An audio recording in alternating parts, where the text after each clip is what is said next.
I am 79, and I realized I loved too carefully and lost what mattered most. I don't say that with drama or bitterness. It's just a fact that settled into me slowly, the way cold settles into old bones. I'm sitting alone in the early morning, before the house wakes up, before the world asks anything of me, and this truth feels heavier than it ever has. At this age, you think back more than you look ahead. Not because you want to, but because there isn't much ahead to look at. The days are quieter now. Fewer calls, fewer reasons to leave the house. Plenty of time to remember things you once avoided thinking about. And what I keep returning to is how careful I was with love. How measured, how restrained, how afraid. When I was younger, I believed love was something you controlled, something you kept neat. I watched my parents argue, watched neighbors fall apart, watched friends make emotional messes of their lives, and I decided early on that I wouldn't be like that. I told myself I would be steady, reliable, sensible. I thought loving carefully was the same as loving well. In my 20s, I was proud of how little I needed from people. I didn't get attached icily. I didn't fall hard. I liked to think that made me strong. Independent. I had relationships, yes, but I always kept a little distance. I didn't say everything I felt. I didn't ask for much. I thought needing someone was a weakness, and I worked hard not to show it. There was a woman I met when I was 27.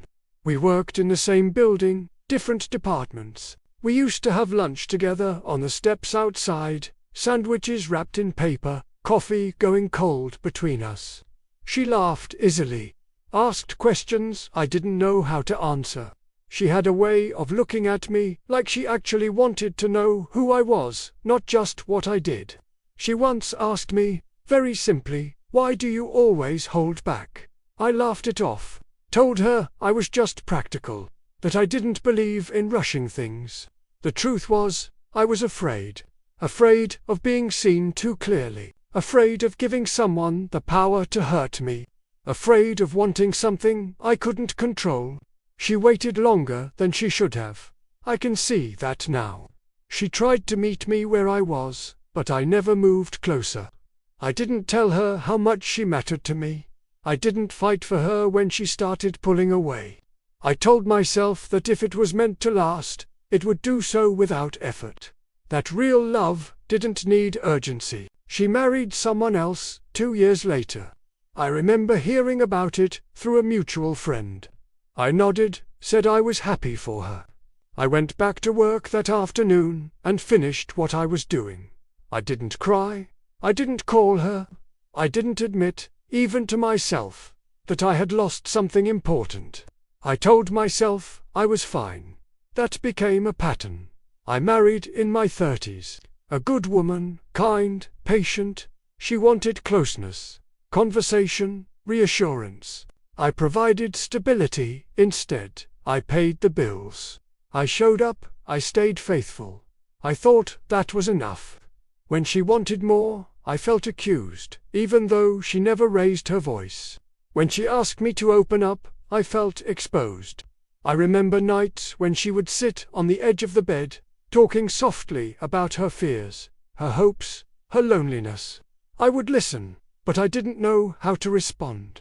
I would offer solutions when she wanted comfort, silence when she wanted warmth, distance when she wanted closeness. I told myself that was just how I was built.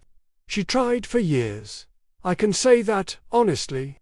She tried to reach me in 100 small ways. Notes left on the counter, a hand on my arm when I walked past, invitations to talk that I gently declined. I didn't reject her outright. I just never fully met her.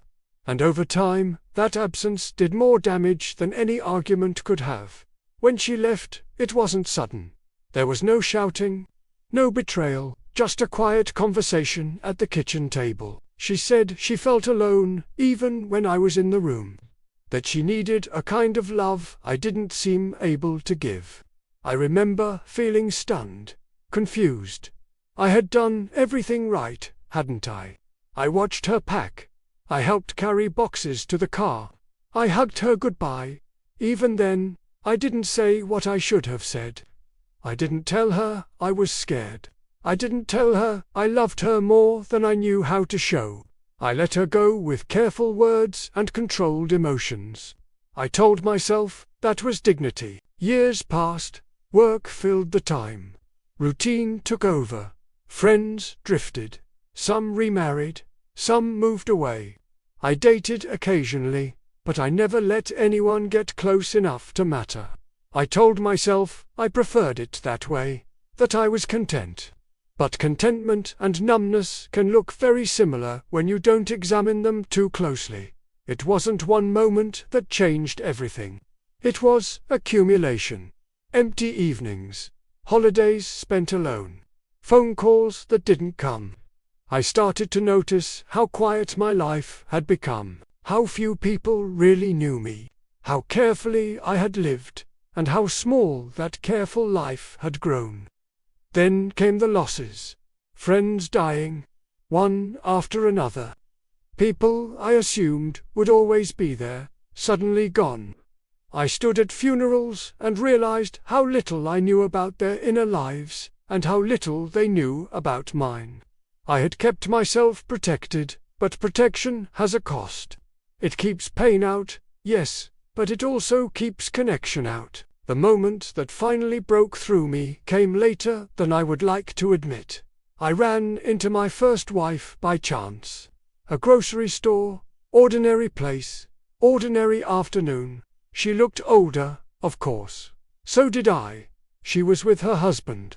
They laughed about something small, shared a look I recognized immediately. A look of ease. We spoke politely, briefly.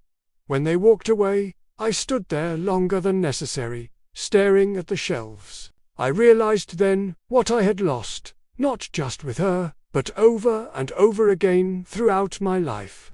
I had lost the chance to be known deeply, to love without armor, to risk being hurt in exchange for being truly close. That is not something you can reclaim at 7. There are things you can still do at this age. You can stay busy, you can keep your health as best you can. You can fill your days, but you cannot go back and love differently. You cannot reopen doors that closed quietly decades ago. You cannot ask people to wait for you once time has run out. What is permanently lost is not just specific people. It is a version of yourself. A self that might have been braver, softer, more open.